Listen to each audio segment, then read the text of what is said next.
Hi, I'm Jay Plyburn, bringing you through this week's top stories around Columbus. So let's get into what's making news across our city. Voters in Franklin Township are again being asked to vote on a fire levy in November. The levy failed last May and November, forcing the township to close a station and lay off firefighters. Plus, the Dublin Sciota community is mourning the loss of two recent high school graduates after a crash on Sawmill Road claimed their lives. 10 TV's Carly Dion spoke with former teammates who are keeping their memories alive.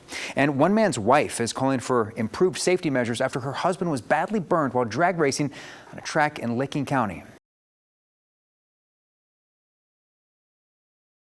Ohio is facing a property tax crisis. A crisis. The Republican majority in this state has repeatedly made a choice to invest less from the state level into our local communities. That Republicans. We want to make sure that taxpayers have the opportunity to see what is happening, to have input, and when they vote, they know exactly what they're voting on. And Democrats. That our taxpayers desperately need relief. Can't agree on how to get done. Item 66 provides the transparency our taxpayers are asking. Item 66 would eliminate the power of school districts to levy property taxes or substitute emergency levies. Today, House Republicans voted to override the governor's veto on the issue by one vote, 61-28. I think this is an important step to show that the House is serious about it. It is an attempt to lower property taxes by taking away the tools that schools use to raise money. Democrats argue, and the governor has agreed, that if schools lose funding, it will hurt students and teachers. The state has consistently, over decades, underfunded our schools. In 1997, the Ohio Supreme Court, in a landmark case called Durrell First State, declared the state's school funding system unconstitutional due to its over-reliance on local property taxes. By 2021, the state's fair funding plan overhauled how states are funded.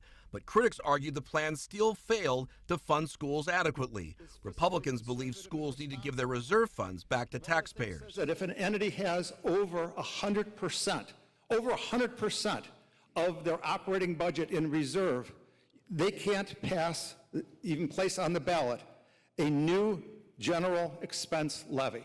Democrats say property tax relief can't be achieved if the state doesn't allocate more money for schools. We continue to starve our school districts of the resources they need to be successful, and then we complain when they're not successful. The House Speaker decided not to vote on two other property tax measures that the governor had vetoed because he didn't feel he had the votes. Now he says those issues will be taken up in the fall. He says the time to act is now. I guess, flabbergasted that the governor would veto these and say, well, let's just keep studying it.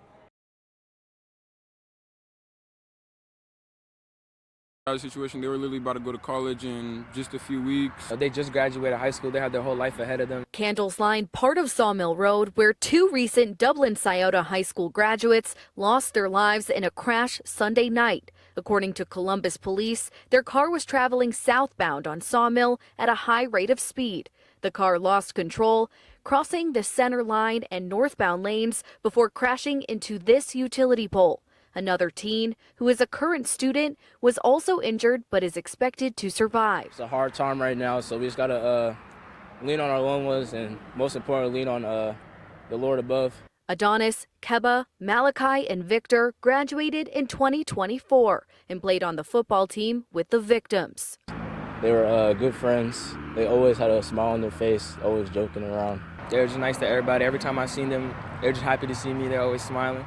Highlighting the strong brotherhood that comes with being on a team. It's different when you're on a team, eating with your brothers, practicing, and you create a bond like no other. I know if it was me, they would be showing the same support. A loss of this magnitude also shedding a light on the harsh reality of life. They're only a few minutes away from home, so it just shows you how fast life can happen. Your life is more important than speeding. It'll never be worth it. Like, look, everyone is here. Everyone's, like, all his loved ones, like, just be safe on the roads.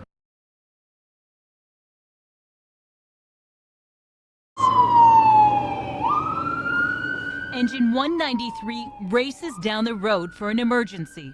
For the fire levy. Franklin Township resident Alan Reeve says it's sad the township was forced to close one fire station in hopes that's the last of the cuts. I believe that residents are up to the hilt as far as paying taxes go, but I believe there's money out there they could keep that fire department going. This will give one more chance for the people to make up their mind. Trustees voted this morning to place a continued levy on the November ballot. The current levy expires this year. The proposed levy would add $35 a year per each $100,000 home value, meaning $241.15 a year. They say changes need to be made even if residents pass that continued levy. It's time Columbus steps up and takes their responsibility. We cannot continue to run into Columbus and supply Columbus with all the protection that we're doing.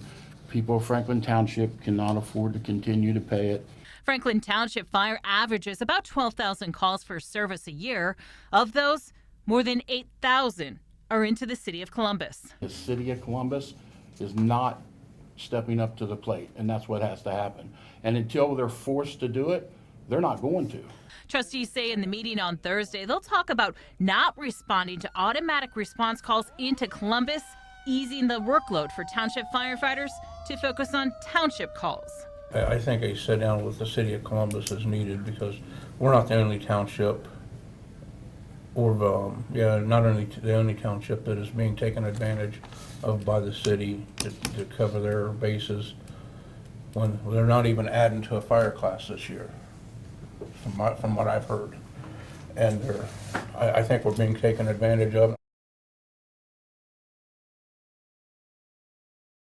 If you've driven on Interstate 71 in Sunberry, you have probably seen traffic on this exit. Steve Pinkston, who lives in Delaware County, says the backups during rush hour can be a struggle. Hitting 71 north in the mornings between 7 o'clock and 8:30, it can take you a little while to get on. Now the state is looking to relieve some of that congestion. ODOT broke ground today on a project that will build a new exit off of I-71 before the existing exit. It will lead directly to South Wilson Road. We're going to build a new bridge, a new set of ramps, and build a new roadway over to connect to Wilson Road behind the Tanger outlet malls. The new roadway will be called Sunberry Parkway. It will not only relieve traffic, but also create new opportunities for the county. Addresses long-standing congestion, roadway safety, and perhaps most importantly, unlocks significant economic development potential in this region. Phase 2 of the project will create an east to west connection. That will build a new road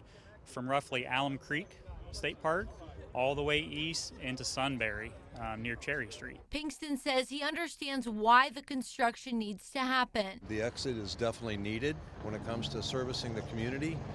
You've got Delaware in that direction. You got Sunberry going completely crazy this way. Although growth is inevitable, he wishes his small town could stay that way. It's definitely needed. I hate to see it eat up the farm ground, but that's just the way that works.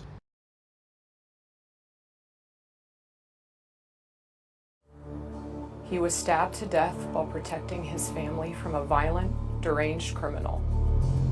A criminal on the run charged with killing the man she loved. My husband, Patrick, was brutally murdered in our home on June 4th. The man accused was called a violator at large, convicted of a violent felony. He and others are supposed to be under state supervision. They are convicted drug traffickers, rapists, burglars, and domestic violence abusers.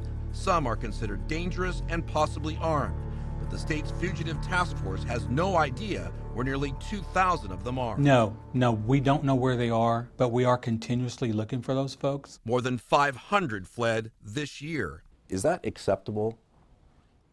Well, I wouldn't talk about it in terms of being acceptable. It is kind of the real number. Roger Wilson is the head of parole and community services. He says the numbers have remained steady because he says hundreds of parole violators are arrested every year. Where is the supervision failure if they're allowed to just skip and no one knows where they are? Well, I wouldn't characterize it as allowing them to skip. We do a really good job of supervising folks. And the state says it has no plans to put more people under post-release control on ankle monitors, which lets parole officers know where they are. If we have reason to believe that community safety will be enhanced by putting more people on ankle monitors, then we would certainly consider that. Champaign County Prosecutor Kevin Talibi disagrees. I don't know how DRC can say there's not a public safety concern, particularly when they're folks that they're putting on ankle monitor have been identified by DRC as targeted violent offenders. The Department of Correction tells us it has 22,000 people under supervision across the state. And when they lose contact, the outcome can have deadly consequences. My home, my sanctuary, was invaded and my husband died for it. 38-year-old Mordecai Black is the man police say stabbed her husband to death and stands charged with aggravated murder. Black was placed on post-release control with an ankle monitor. Prison officials say in February he cut it off. The Department of Corrections responded by entering his name in a nationwide database that police have access to. By entering a nationwide warrant, that effectively notifies other law enforcement agencies that the Adult Parole Authority wants this person. But police say they never saw the alert. Reports also showed police knew Black had a warrant for his arrest 2 months prior to the murder. He was never arrested. The victim's widow is calling for change. Your inaction cost a man his life. Her case forced the Department of Corrections to change its policy. We followed that up with a phone call to local PD. 10 TV searched the Department of Corrections webpage. It says these 21 people under supervision have been on the run since 2016. That's nearly a decade without a trace. The longer someone is gone, oftentimes the colder the case goes. In Ohio, being placed on supervision doesn't mean everyone meets with the parole officer face-to-face. Some can check in by phone. We do believe that's an efficient way to supervise parolees because only the lowest level people on our caseloads are qualified for the phone in. But that's not entirely true. State of Ohio versus Roshan Cumberlander. In 2020, 10 Investigates profiled the case of Roshan Cumberlander. He was assigned a telephone reporting despite having multiple convictions for felonies, including aggravated assault and cocaine possession. In October 2019, he was charged with the shooting death of his on-again, off-again girlfriend. Talibi says this kind of supervision needs to end. The parole officers need to get out from behind their desks. They need to go out into the field and actually have contact with these folks. As for Sarah Herringer, she's pleading for change so her tragedy doesn't happen to someone else. Patrick died a hero. He died protecting his family in a city that did not protect him. Kevin Landers, 10 TV News. Watch this body-worn camera video from Columbus Police in July of 2023 as Tyrell Shute drove a stolen Kia through South Park Apartments, driving up and over a curb, hitting 4-year-old Giannis Saeed, just missing his pregnant mother. Saeed died in his mother's arms. It's impossible to describe watching your child run over and left for dead. 4-year-old, 40-year-old, any parent can understand that just unbelievable grief and anguish that they're going through. Shute was sentenced to 14 to 19 and a half years in prison after he pleaded guilty to involuntary manslaughter. Right. Attorney Sam Szymanski argued while Shute is paying the price for his crime, the automaker should also take responsibility. Thanks to social media videos showing just how easy it is to steal Hyundais and Kias, those types of cars have been stolen more than any other type in Columbus in the last few years. In 2023, when Saeed was killed, Kias and Hyundais made up 50% of all car thefts. Szymanski argues in a lawsuit filed this week that Kia did not put in anti-theft technology that would save lives. The lawsuit claims it takes less than 90 seconds for a thief to steal a Kia due to a design flaw in the company's vehicles.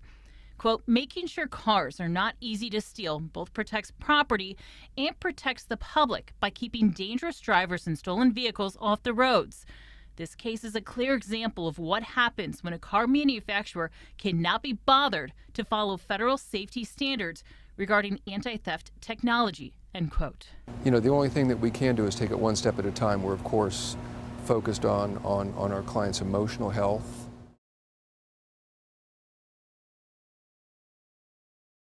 I got next to his car door, driver's side door, and the first explosion happened.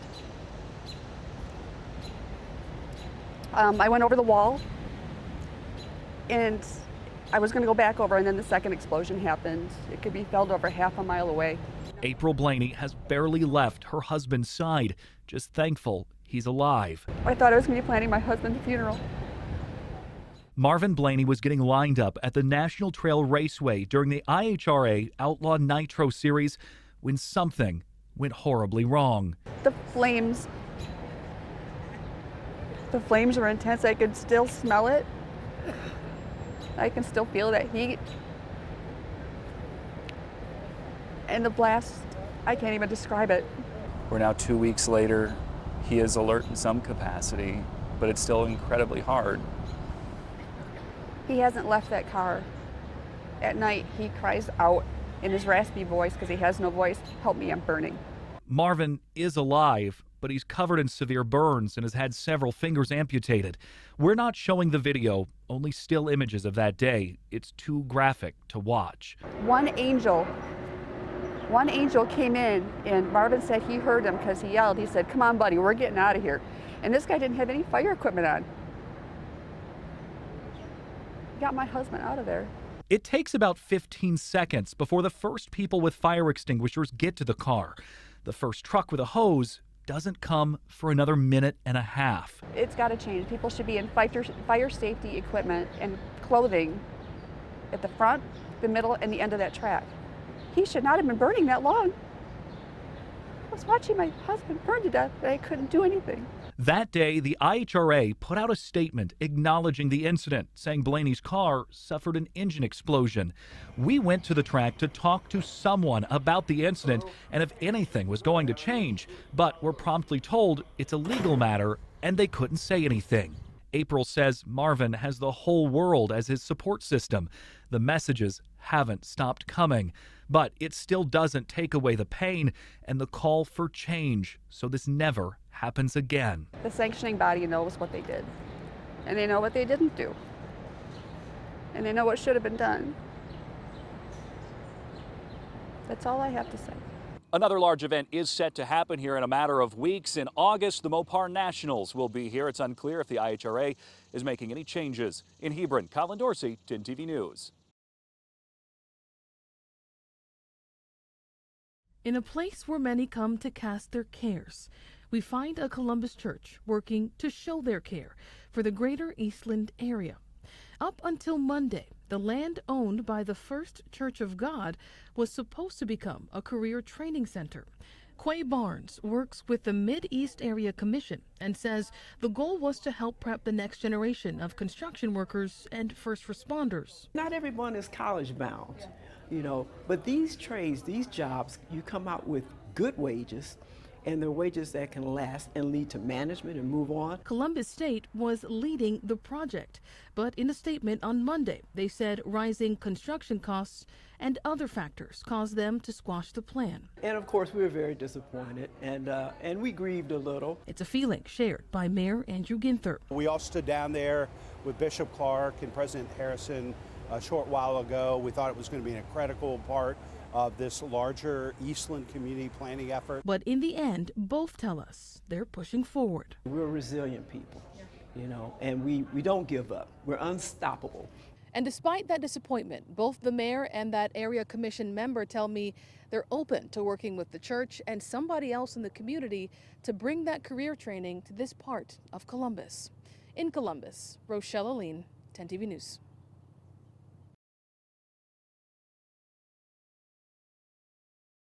According to this newly released study by Nationwide Insurance, the three things parents say they're most worried about involving their teen driver involves driving in bad weather, speed, or distracted driving. According to the survey, 42% of parents rate their teen driving as very good or excellent, but parents are equally worried about their teen driving distracted. Kevin Ryder is a human factors expert whose expertise is in catastrophic traffic crashes and examines the factors that lead to them. Role modeling really is the key. As parents, we need to be showing that there's no circumstances where driving, texting, using the phone while you're operating the vehicle is okay. According to the Insurance Institute of Highway Safety in 2023, 7% of all crashes involve teen drivers. Reporting from Delaware, Kevin Landers, 10 TV News. Dive into the ocean. Story time at the library. Striped fish swims. Gathering families. What do you see there? And future readers. Yes, it is an octopus! welcoming our youngest learners Wiggle like an octopus. to a lifetime of discovery. What kind of books do you like? I like mermaids. You like mermaids? I like catching a dinosaur. Inspiring readers of all experience, including one who has gone viral for the list of a lifetime. When you think about what Dan read, how do you describe that? Our intention was to hand it out at his funeral, and then when the library got a hold of it, it just went crazy. Dan Pelzer, a lifetime patron of the Columbus Library, most recently here at the Whitehall branch, passed away on July 1st, leaving his daughter a list of the thousands of books he read during his 92 years. In the first year, he read the Odyssey, so he was all over the place every year on his book list, and that's what makes it fun to read. From the classics to new reads making waves, Dan kept track of each book in a handwritten list that has now been shared around the world. He wasn't interested in important books. He was interested in someone being able to tell a good story. What was the total for your dad based on this list that you know about? It was just over 3,500. Instilling in his family a love of reading and sharing the joy of a good book with everyone he knew. Dan would always want you to know when he read a real page turner. So we hope people who are inspired by Dan's message will also read a real page turner. That message shared after Dan's passing as a way to honor a life well lived and well read. Do you know there was a man here who read more than 3,500 books? I never did that. Me either. What Dan read. I like Tiana. I never. Inspiring us all. If you had to count on your fingers, how many books do you think you've read? 16. 16? That's a good number. Dan's motto. I like this. Read what you love. Peppa Pig. His list and his legacy lives on. The dialogue with him about books can continue indefinitely and spread around the globe. Station again, 10 TV News. That's a wrap on this week's edition of Around Columbus, your look at the stories shaping Central Ohio. Thanks for spending time with us. Stay safe, stay informed, and we'll see you next time. Don't forget you can always get the latest updates on the go with the free 10 TV News app.